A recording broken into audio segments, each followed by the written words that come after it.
फिल्मी किस्से बाय राकेश में आज के एपिसोड में आपको बताएंगे कि 1966 की सुपरहिट एवरग्रीन फिल्म तीसरी मंजिल के दौरान ऐसा क्या हुआ था कि शम्मी कपूर की मदद से निर्देशक विजय आनंद एक धोखे का शिकार होने से बच गए।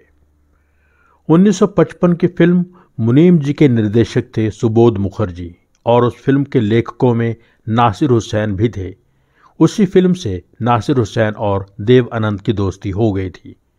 1961 की फिल्म जब प्यार किसी से होता है के लेखक निर्माता निर्देशक नासिर हुसैन थे और नायक थे देव आनंद। इस फिल्म का क्लाइमैक्स शूट करने से पहले नासिर हुसैन ने ट्रायल शो रखा। देव आनंद अपने छोटे भाई निर्देशक विजय आनंद को भी ट्रायल देखने के लिए साथ ले गए। अगले दिन नासिर देव साहब से मिलने आए और फिल्म के बारे में पूछा। देव आनंद ने तारीफ की। फिर नासिर हुसैन ने विजय आनंद यानी गोल्डी से पूछा। गोल्डी ने कहा, आप चिंता मत करो, आपकी फिल्म हिट है। नासिर हुसैन खुश हो गए और साथ ही ये भी पूछा कि मैं एक और गाना फिल्म में रखना चाहता हूँ, किस जगह पर रखूँ? तो गोल्डी ने बताया कि आप वो गाना कहाँ रख सकते हैं। वो गाना था तेरी जुल्फों से जुदाई तो नहीं मांगी थी। गोल्डी से बात करके नासिर हुसैन बहुत खुश हो गए और उन्होंने गोल्डी से कहा कि क्या मेरे लिए फिल्म डायरेक्ट करोगे?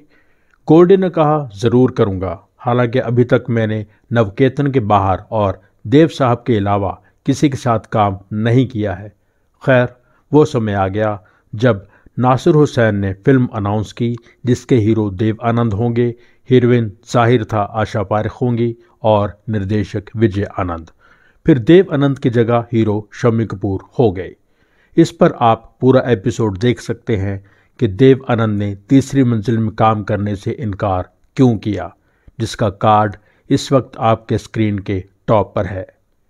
गोल्डी तीसरी मंजिल के साथ साथ गाइड भी बना रहे थे और दोनों फिल्मों की शूटिंग में कोई गड़बड़ ना हो इसलिए बहुत ध्यान से शेड्यूल बनाते थे। गाइड के नेगेटिव्स अमेरिका से आते थे, इसलिए गाइड की एडिटिंग करने गोल्डी को अमेरिका जाना पड़ता था। अमेरिका जाने से एक महीना पहले ही गोल्डी नासिर हुसैन को बता दिया करते थे। तीसरी मंजिल 90% शूट हो चुकी थी।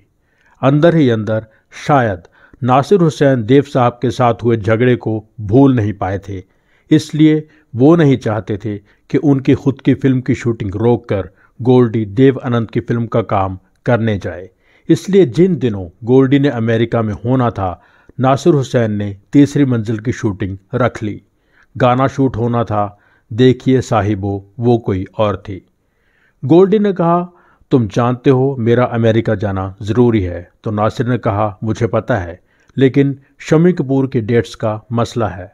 फिर उसने डेट्स देनी नहीं है। तुम अमेरिका हो आओ, गाना मैं शूट कर लूँगा। गोल्डी ने कहा, लेकिन फिल्म का निर्देशक मैं हूँ, मैं ही गाना भी शूट करूँगा। मैंने बहुत तन मन से तीसरी मंजिल पर काम किया है, इसलिए फिल्म का हर हिस्सा मैं ही शूट करूँगा।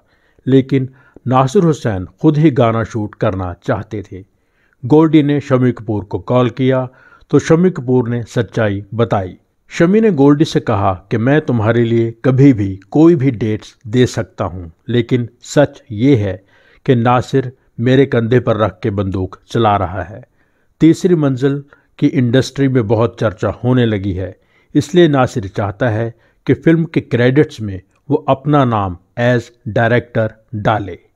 इसलिए तुम्हारे अमेरिका जाने के बहाने वो खुद शूट करना चाहता है। शम्मी ने गोल्डी से ये भी कहा कि मैं इसमें कुछ नहीं कर सकता क्योंकि नासिर से मेरे अच्छे रिलेशन हैं और वो निर्माता भी है, लेकिन मैंने तुम्हें अंदर की बात बता दी।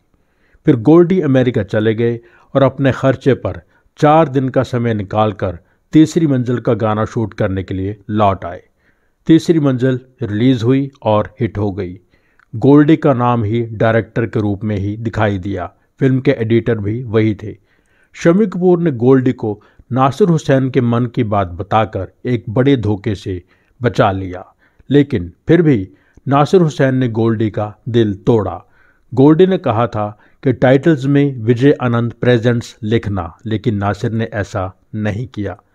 नासिर हुसैन ने गोल्डी से कहा था कि बॉम्बे टेरिटरी के प्रॉफिट से तुम्हें 20% दूंगा, लेकिन फिल्म रिलीज होने पर अपने भाई यानी आमिर खान के पिता ताहिर हुसैन को गोल्डी के पास भेज दिया कॉन्ट्रैक्ट लेकर, जिसमें लिखा था कि आपको 20% मिलेगा अप टू 50,000 यानी सिर्फ 50,000 रुपये तक। गोल्डी ने गुस्से में आके कॉन्ट्रैक्ट पर लिख दिया, मुझे आपसे कोई पैसा नहीं चाहिए। इतना ही नहीं, सिल्वर जुबली के शौकीन निर्माता नासिर हुसैन ने तीसरी मंजिल को 21वें हफ्ते में थिएटर से उतार लिया, क्योंकि फिल्म के डायरेक्टर वो खुद नहीं थे, गोल्डी थे। इन सब बातों का जिक्र विजय अनंत की बायोग्राफी एक था गोल्डी में लेखिका अनीता पाधे ने भी किया है।